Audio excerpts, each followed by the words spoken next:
Please don't fall over. Good tripod. Sorry about that, folks. Welcome to one of the Lizard Talks, episode 2. I'm your host, the Lizard King, here for another beautiful video. I have a wasp problem in my shack. It's okay though. It's all good. Everybody, I want to talk about some stuff today. Specifically, two main topics. Two large functions of society, I guess, that I believe are essential to, well, I don't want to sound like a homosexual amphibian man, but phase 1. I don't believe there is some kind of cabal. I'm not all about that kind of stuff. I just believe that there is a group of elites in the world that are trying to enact phases in order to control society and lead us into a brave new world. Phase 1 is control, and it is essential for these people to be able to maintain, well, control and power. So, these two functions, consumption and lowered intellectualism, are very, very dangerous, and we need to do everything we can to perhaps be mindful about how these functions are going about society, their presence, how we can interact with them, and hopefully resist things. And when I say consumption, I mean consumerism, and specifically materialistic consumerism, a certain quantity over quality approach to life. And when I say lowered intellectualism, what I'm referring to is a certain lack of criticism on whatever may be. So think of removing the inquisitive nature or approach to things. Instead of being confronted with something, you go about just partaking in the thing rather than ever asking yourself, why is this thing? How does this thing work? Not being able to have that approach to things is dangerous and I don't mean to follow the slippery slope here, but it truly is a slippery slope. And when you lower intellectualism in a society and you lower what is such a basic human function, being inquisitive and, critical of our surroundings and what we, do, is, well, it's scary. So these things together, I want to talk about them. I want to talk about some different paradigms in society that exist as branched under them that tie in together, and how we can work to hopefully not get fucked over by this shit, because I really care about our society and I don't want to see anything bad happen. Also, I'm going to quickly check and make sure this recording's working. So, okay, yep, we're at 3 minutes and 42 seconds. That's cool. All right. So, what I want to first get into is I'm going to start off with talking about consumerism and addiction economies, because I feel like that is a key thing that has been integrated into our society over the years, especially, and I'm not a socialist, but through capitalist systems, addiction economies have become very, very easy to replicate nowadays. I mean, just look at the massive amount of, online shopping apps like Temu.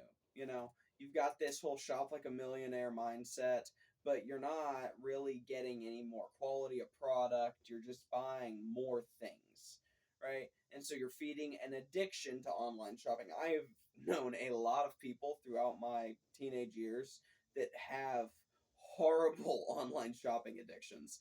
And it's so easy, especially with Temu or Shein, because, they're cheap. You're paying like 49 cents for, like, a nice top or a nice skirt or something like that.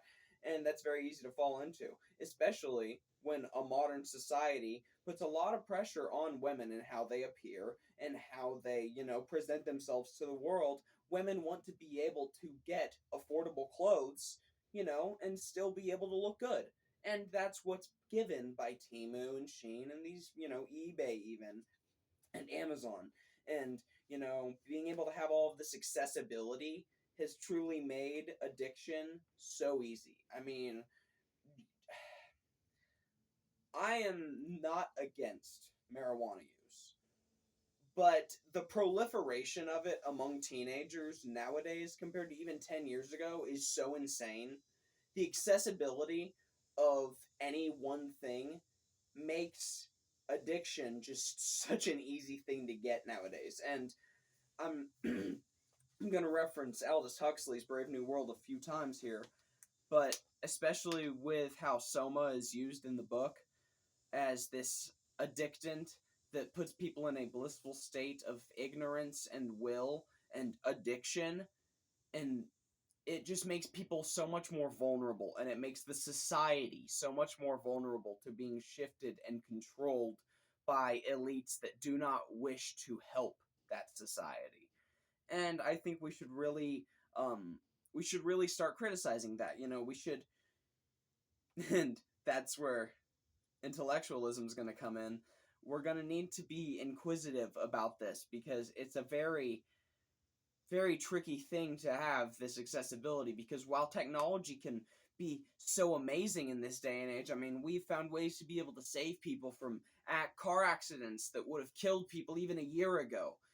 We are such an innovative society. My father has had a horrible, horrible, horrible heart medical condition, and he was able to survive through that, and they have removed the tumor that was growing in it. And that is just such an amazing thing to think about, that we live in a day where they didn't have to split his chest. They went in with a robot and removed it. It's just so, it's crazy. But there's a big drawback to that, and that's that if we allow our society to be to have such access to these things, we have to start questioning when the society's going to keep a mindful approach to their consumption and is going to be intellectual about how they do things rather than just, mindless. And I don't necessarily know the antonym for intellectual, but just, whatever that would be. And with that, I want to get into lowered intellectualism and how, starting off, a big part of this is removing people's attention spans, because the less we have time to sit and spend time with our own thoughts, the less activity our brain is getting. That's just a fact. That is the less idle activity our brain has. Studies have been done. You know what? I might drop some sources in the description with some links, that might happen. But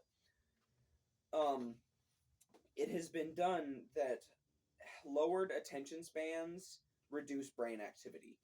And so what this is doing is this is causing people to not think as much. And we're seeing this especially with the youth today and this is very controversial, and this is a very heated topic because there are conflicting studies and there are a lot of people who debate back and forth about this, and no one's here to debate me right now, so feel free to have, feel free to have a civil war in the comments section.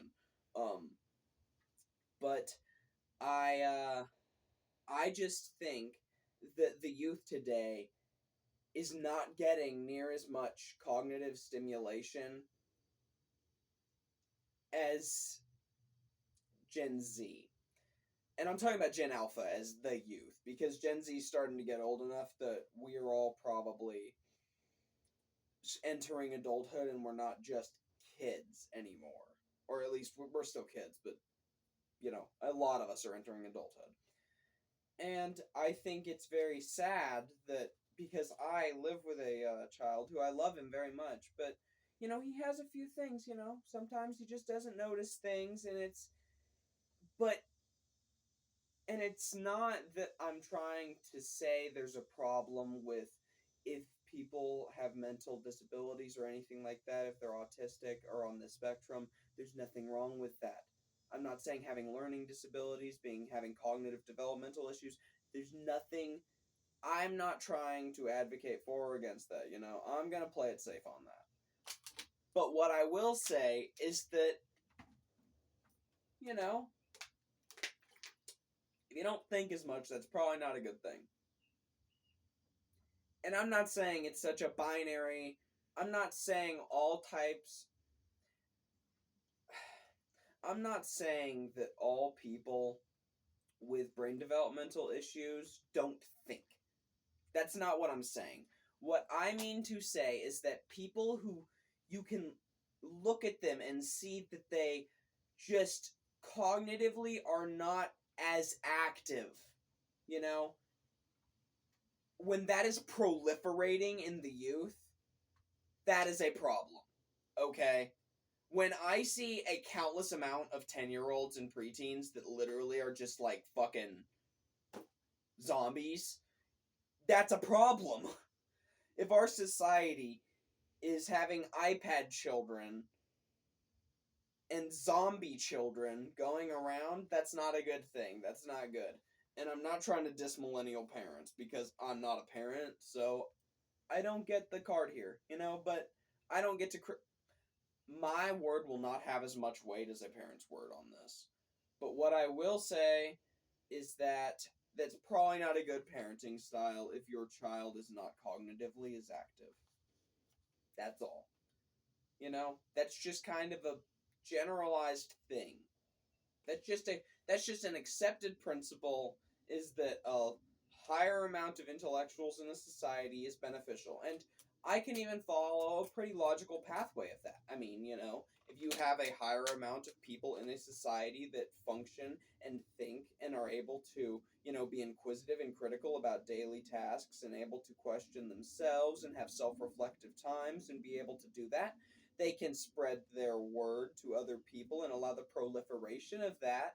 And then, by proxy, you are able to have a flourishing society of intelligent people that is a progression, evolutionarily speaking, of our existing society. Because who are we to judge, especially when we as a society, just look at the statistics, have agreed that there is a higher power. Not that I personally believe in such, but as a society we've decided that. Maybe we should reserve our judgments on when evolution should stop. Because who are we to deem that we should be the peak right now? We should continue our society to be as intellectually diverse and prosperous as we should in order to continue this, that's how the function works, is it not? These are functions of society, and, not that everything has to be a mathematical equation, but if we are to think about these functions, maybe we should continue the function of evolution. Well,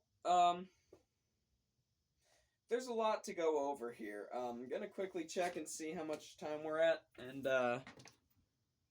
okay, we're still clocking in at 13 minutes. We're rolling high.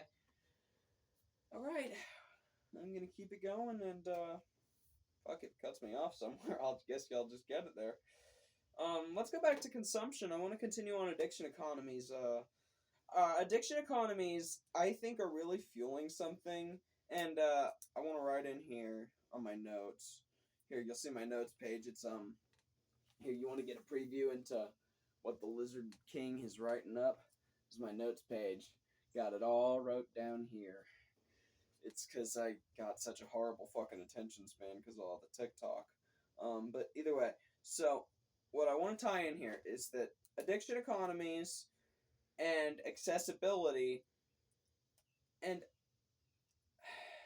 OnlyFans type sites. Just think, the accessibility of pornography, and this is not a problem with feminism, but it's more so just an after effect that's, it's unintentional, but the rise of independence in women has definitely led in some right to the male loneliness epidemic. And I'm not going to go super into that. You can go over to Shoe on Head's channel. She's covered that plenty. But I think that the like just the super accessibility of women to go online and capitalize on the fact that men think they're not rewarded enough. Because I mean, I'm not gonna bitch, but yeah, guys, we're not really rewarded enough for like our pursuits on women, especially not nowadays, because it's like men are just too. First off, men and like sex are too accessible for women. First off, and for men, we have to work very hard. There's a lot to fight against. Like, there's a lot of competition in our pool.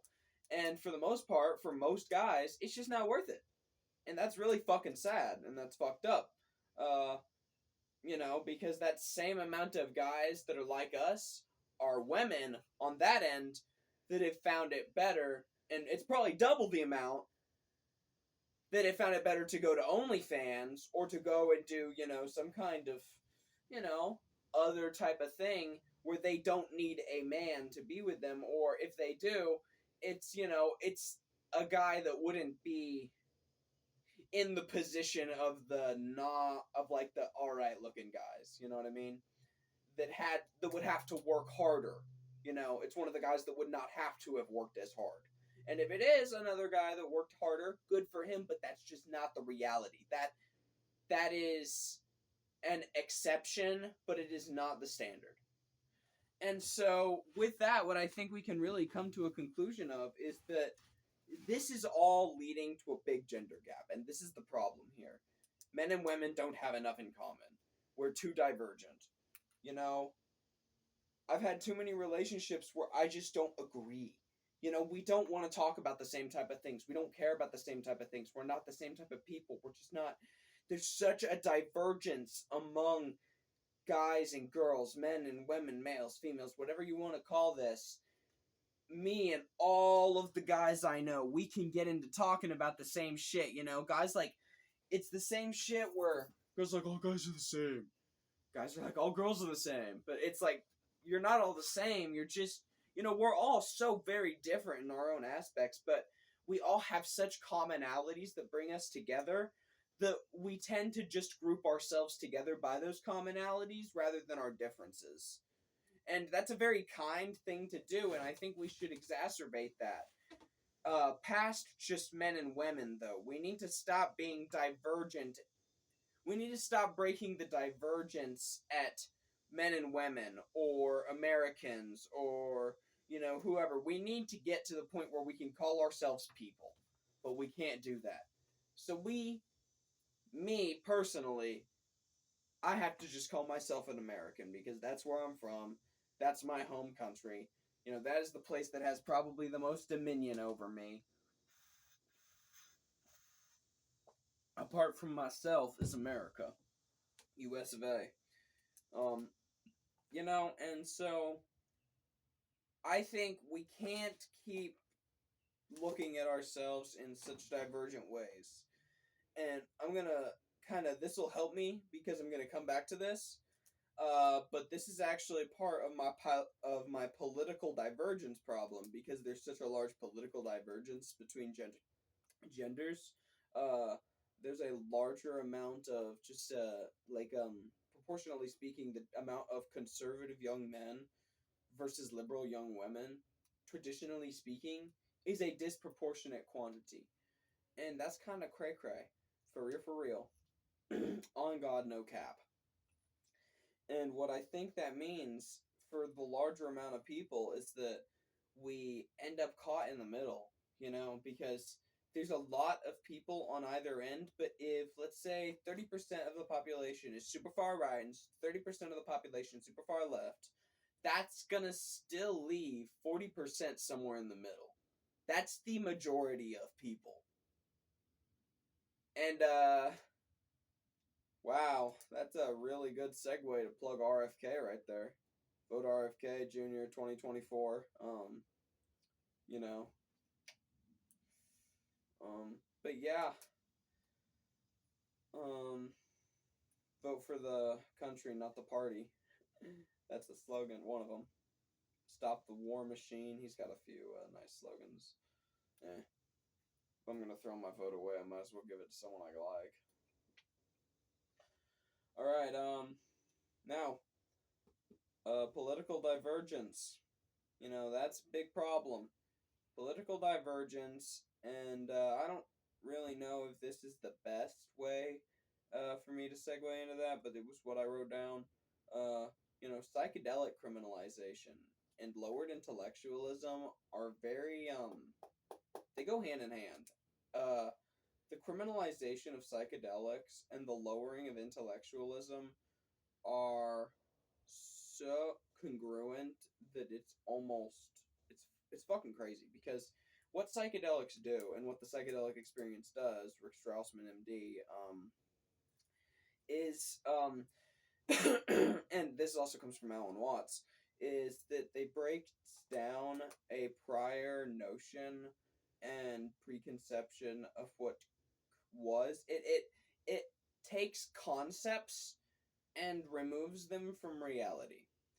It no longer The psychedelic experience on an individual allows them to no longer allow a conception to define reality. Or it allows them to remove a conception's definition or interpretation of reality.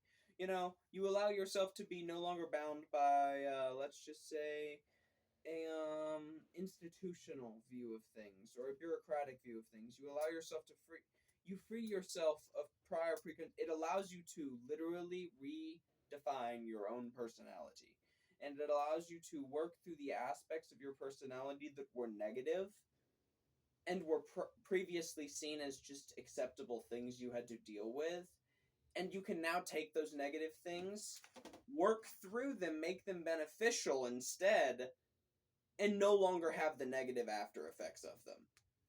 Psychedelics are truly crazy, and the criminalization of them and the lowering of intellectualism, bad juju.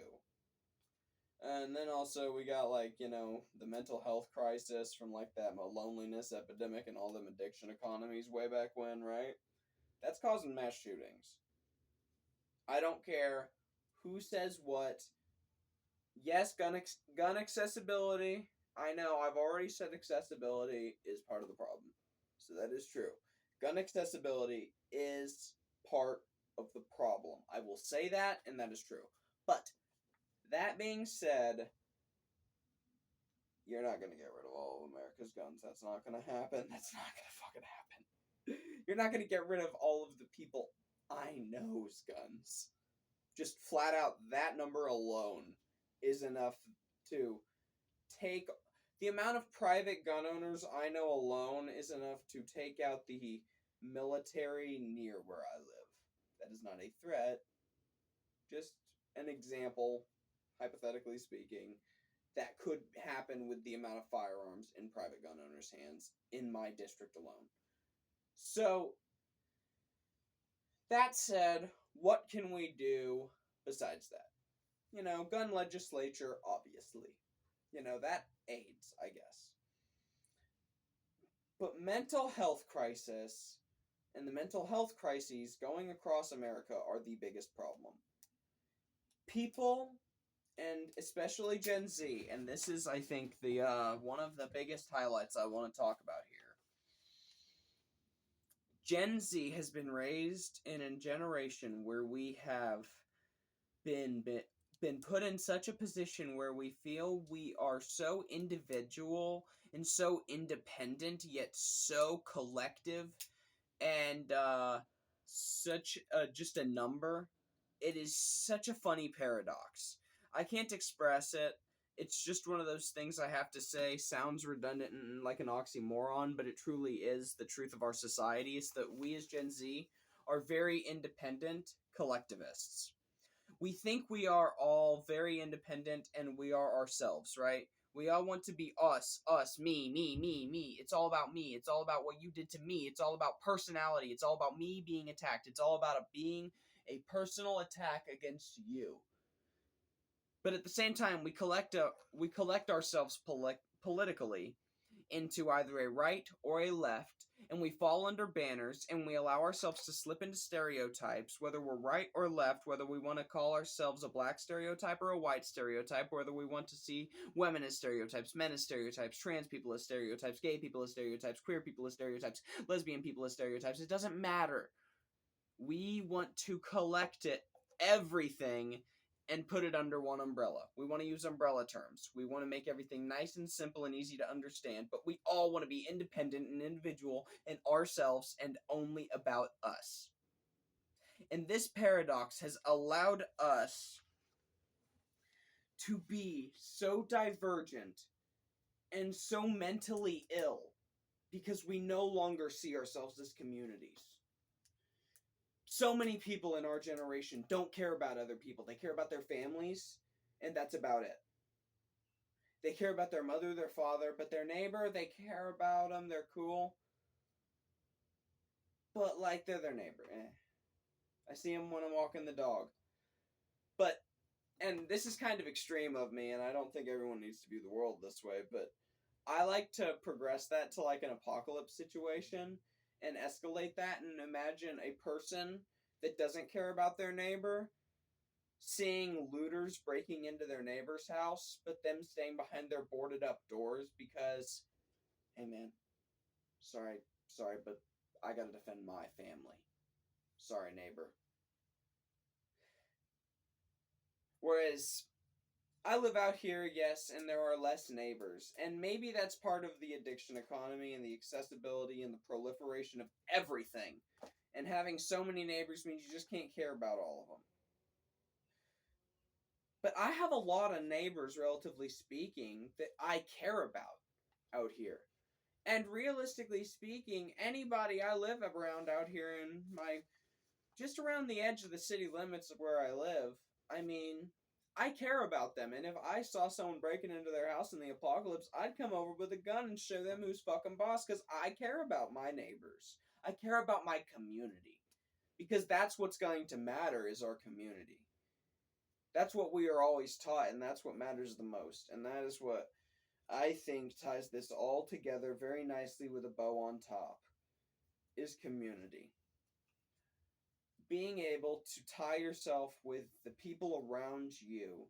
Not community a place. Community is not a place. Community is the people in the place. You know, like the show.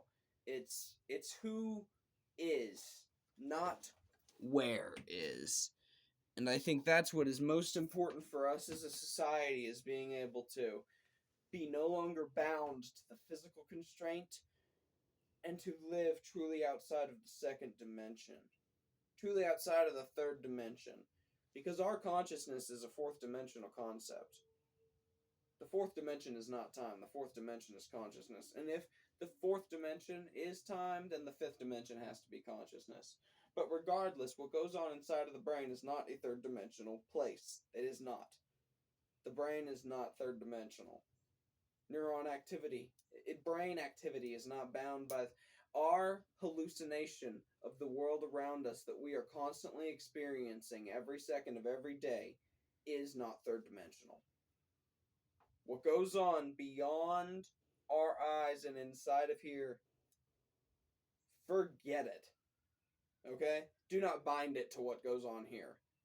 You have to translate the thoughts from up here and the way we perceive and interact with our world with the world itself. And how we can do that is through community and through bonding and through being able to have a connection that translates easily up into that consciousness, the sharing of consciousness, the flowing of it, the bonding of humans. That is what we are all about here on Earth.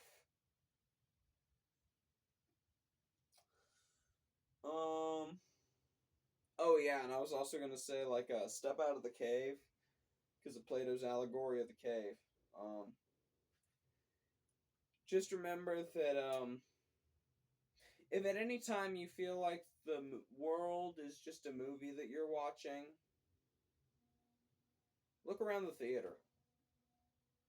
See who else is sitting there with you. Go get some popcorn and come back to the movie. Go play one of them arcade games out there because it's a really long movie. You could stand to go get a stuffed animal. Turn on, tune in, drop out.